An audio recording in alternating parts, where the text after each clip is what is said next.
I'll get up. Okay. Well, hello. Hi. Here we are. A little late, but that's hey, we're right on time, right? We're right on time. I think we're right on time. Yes. We're gonna shoot for noonish, 12:30ish, but when we get on is the time that we get on. We'll figure this whole like idea of when we come on, I don't even know when we come on. Well, it has to be when the time is right, and it's not clock time. It's quantum time. So we're still stuck in the linear pattern and path of it, but many of you seem to find it, even though it's not the time that we say it's going to be. You show up anyway. And it's okay if you show up later, because within the quantum, you can jump into the quantum anytime you want. You don't have to be here at 12 o'clock on the dot or 1 o'clock on the dot. You can jump in anytime, and then it is 1 o'clock or 12 o'clock on the dot. So you're ready to hear and receive. It's just receiving. Whatever is being offered, you're just in the method and mode of receiving.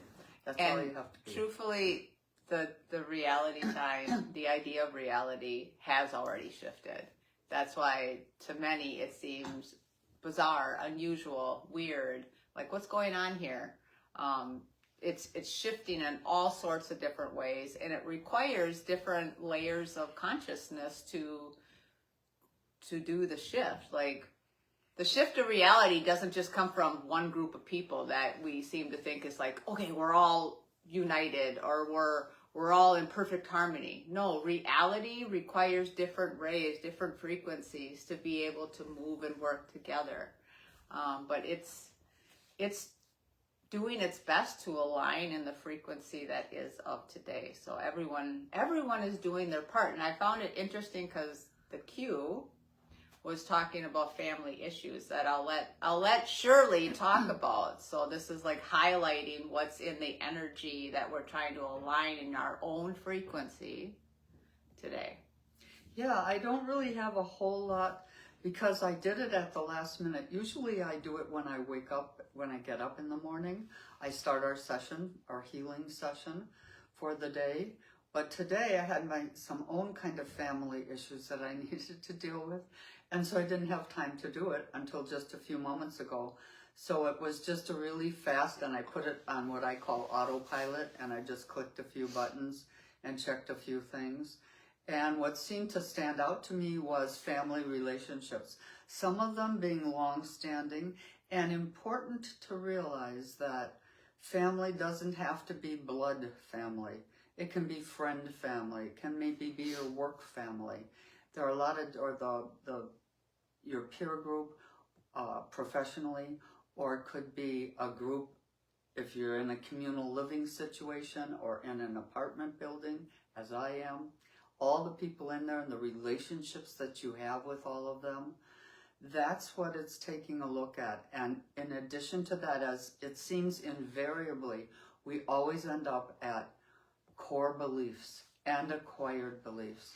These are things that we have acquired over our lifetime, that have been given to us on a silver platter when we were growing up, or we learned through certain behaviors that this is useful for us, or this is not useful for us.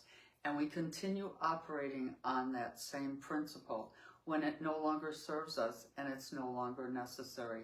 And that's the reason that people jump into fear a lot, is because from the past they learned that something was fearful, and maybe now it isn't necessary, but they need to rewire. The brains need to rewire. The neurons in the brain are perfectly capable of realigning themselves. And as they realign themselves, they can realign themselves to some new belief systems.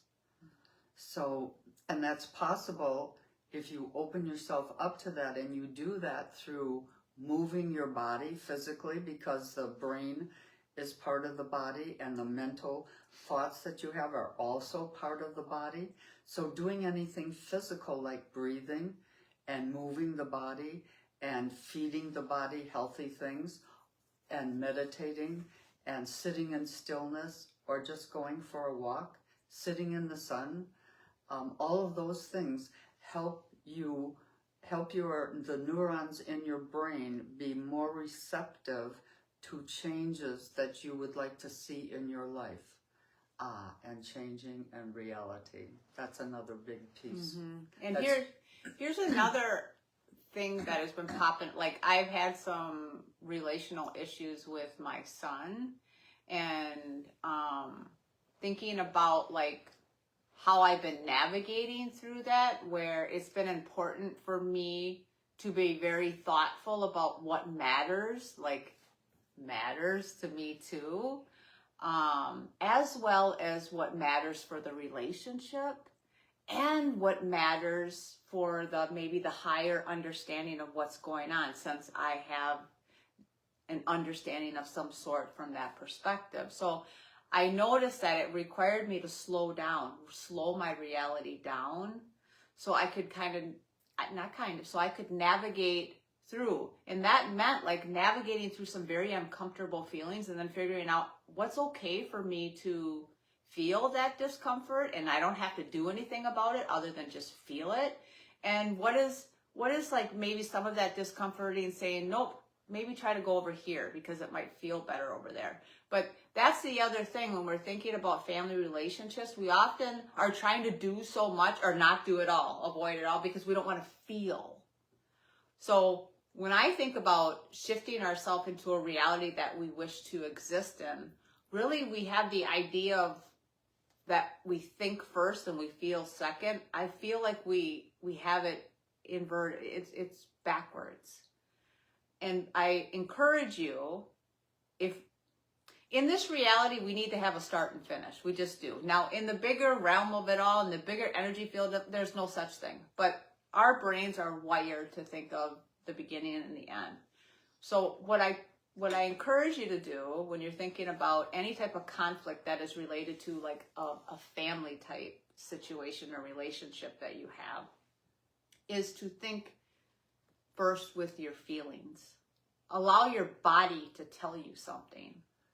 And then, you're going to give me a thumbs up for that one. Allow your body to think for you. There's another thumbs up. Allow your body to think for you. And then let the muscle of your mind sort through it. Allow yourself to feel uncomfortable without feeling like you have to change something. You have to become uncomfortable. No. I noticed this morning when I was sitting with my son drinking coffee, there was so much discomfort. We were trying to align ourselves to mend. We love each other, but we were trying to find a space that felt comfortable for us ultimately.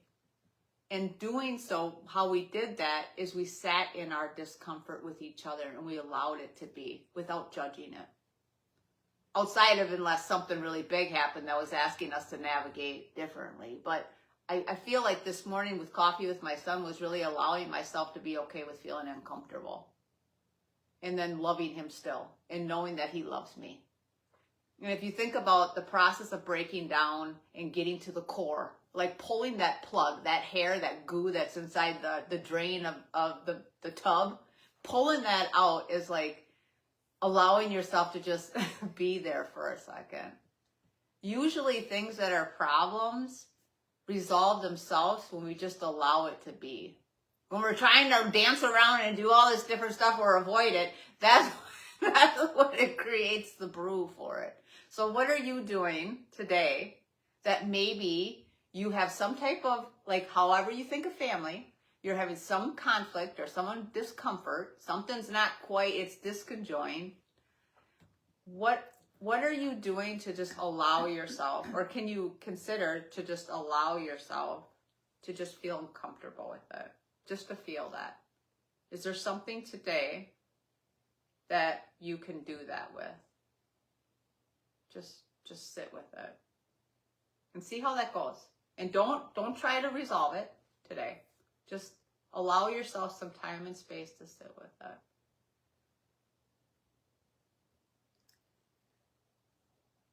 Because it's going to come up anyway right now. You can try, and we all have stuffed. We've stuffed stuff. We've stuffed it in our bodies. We've not dealt with it.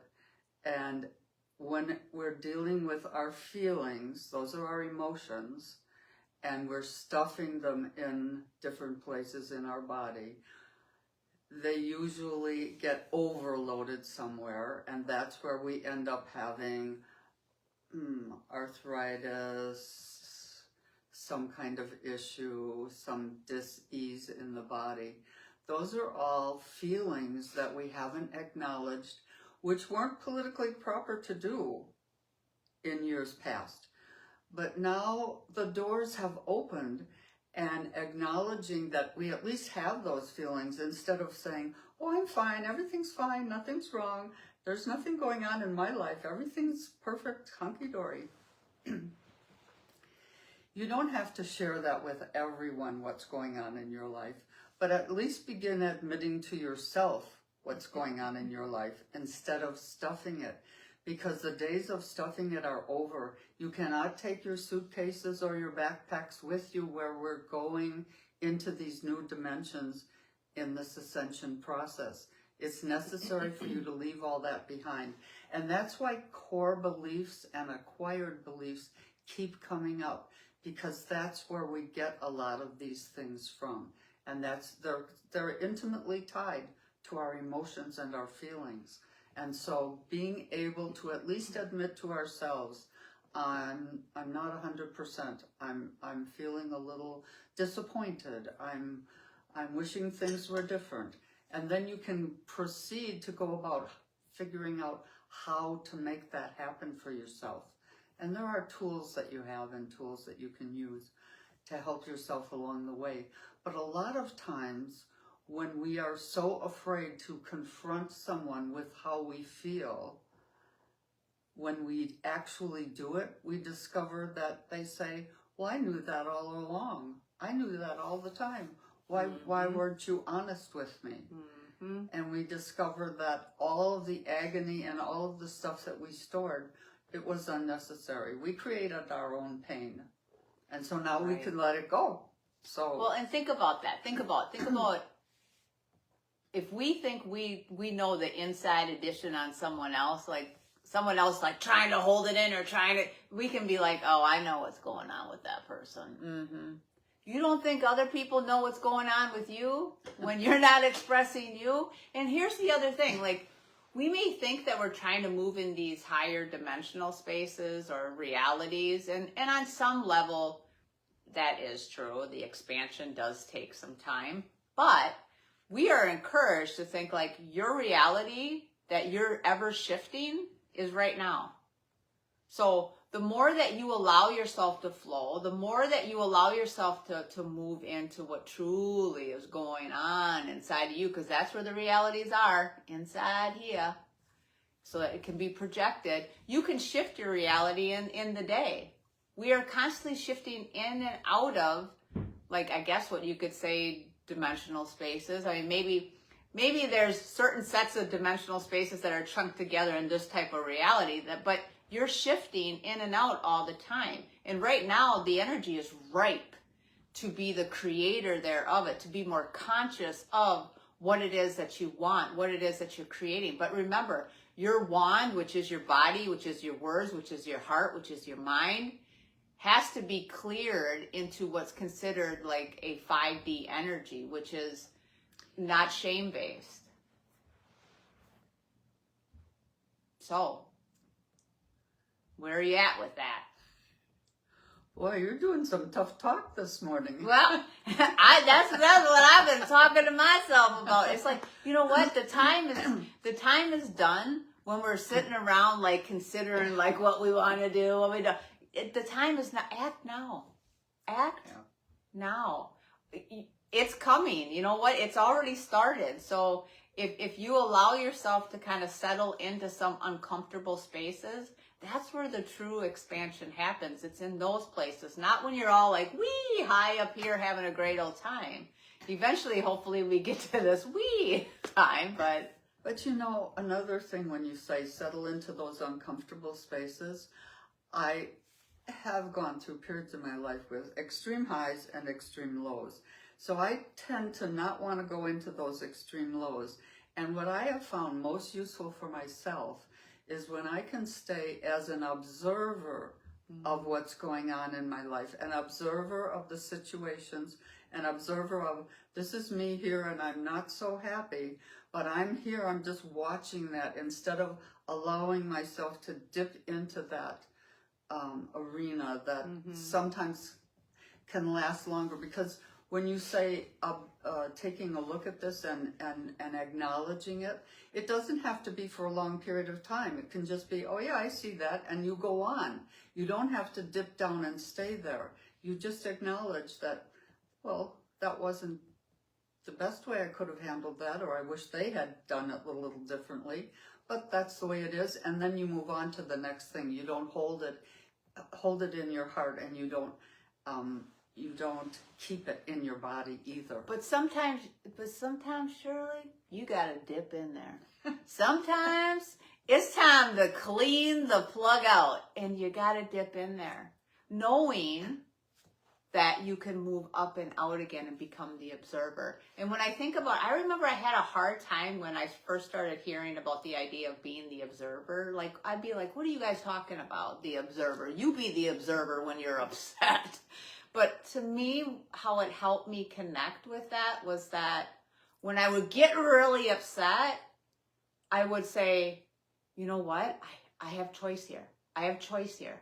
As soon as I could separate from like this idea that I was just pure instinct, there was nothing that I could do. I had no will in realigning myself. As soon as I could tell myself that I could stop, when I could actually do that, that told me I was the observer.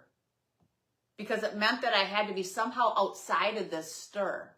And that's what the observer is. It's outside of the actual stir itself. You have the ability to be in it and out of it at the same time. So maybe when you're moving through things that create a bunch of stir inside you, and you can't always be in that state. It's not even healthy when you're trying to resolve a problem. But it may require you to allow yourself to know that you have a will in that moment, and that even though it might feel really good to ride it out to the end, and how maybe you have plenty of times or they have plenty of times, to say, whoa, I'm getting off the pony here. I'm getting off the pony, and I'm allowing myself to sit out for a second. And maybe that requires me to leave, go in another room, or just shut my mouth and just be. And allow somebody to continue on with how they are or whatever it is that they're doing, and just be like, I don't have anything to do right now. I just want to be and just observe what's going on. So I can hear maybe what's being said, because the other thing is when we're in conflict, we're so busy thinking about what we're going to say to that person, or we're so busy trying to understand what's going on that we miss what's even being done. So allowing yourself to step out for a second actually gives you the opportunity to hear maybe what that other person, even in their recklessness or their craziness or their hostility, are really trying to say. I mean, think about what we do for children. We allow ourselves to just kind of like, okay, ground ourselves here for a second. We got a meltdown going on here. That's good parenting. It's like, what makes sense for me to do? Sometimes it's like picking that kid up and throwing them in the car. And other times it might mean having a discussion with them or getting down to their level. But again, we had to step outside for a second so we could figure it out. Well, let's do that with other parts of our relationships and I'm not saying you treat them like children, but that we treat ourselves in the same, like, give us a second to step outside. That's observing. I think that stepping outside is a really critical point. Came to me that it's great practice because you're practicing ascension techniques. When you're able to step outside ordinary everyday things and just observe them and then go back and deal with them again if you need to, you're practicing what you are actually practicing is ascension. The techniques of ascension. I've never heard anyone talk about techniques for ascension before, but That's Anyway, beautiful. seems- I love that. Seems to make sense to me anyway. Well, think about what ascension is. What is ascension? Ascension means allowing yourself to be in relationship with this body that you incarnated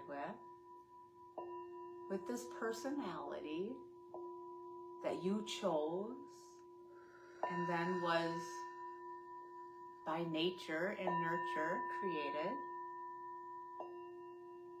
And also, when the time was right, for you to develop a stronger and stronger conscious connection to the bigger part of you, which maybe some coin as the higher self, the Holy Spirit, the earth, God, the light, source, you. That's what ascension is. It's just connecting with the smaller part of you and the bigger part of you, all in some design, in a similar time, in the matrix that you create from.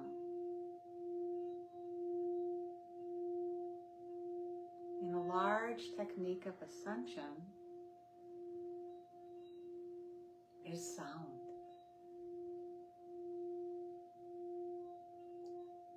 Allow her to listen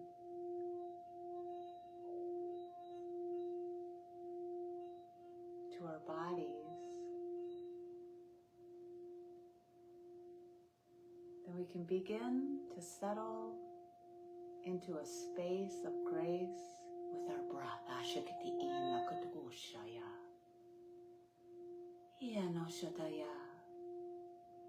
And it's in that breath that is creation, source. That is why when we come into this life, we take our first breath. And when we leave, we take our last breath. It is source. Simply by breathing.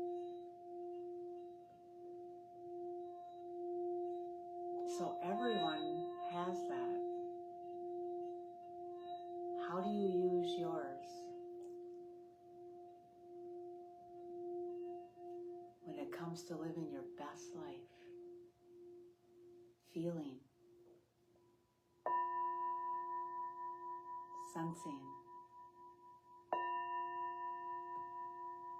thinking, and believing.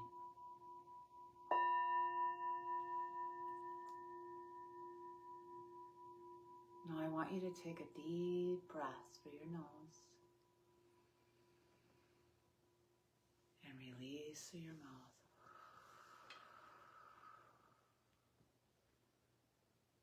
And I want us all to just take a moment, just 10 seconds, that we're just quiet together.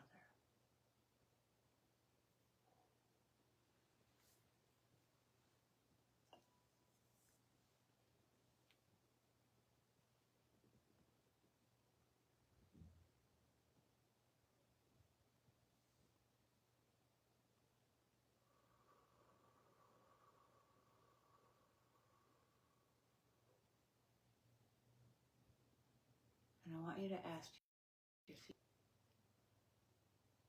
how do you feel? Do you feel reconnected to yourself?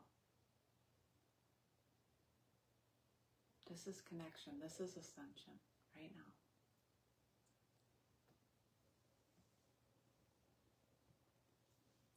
Namaste.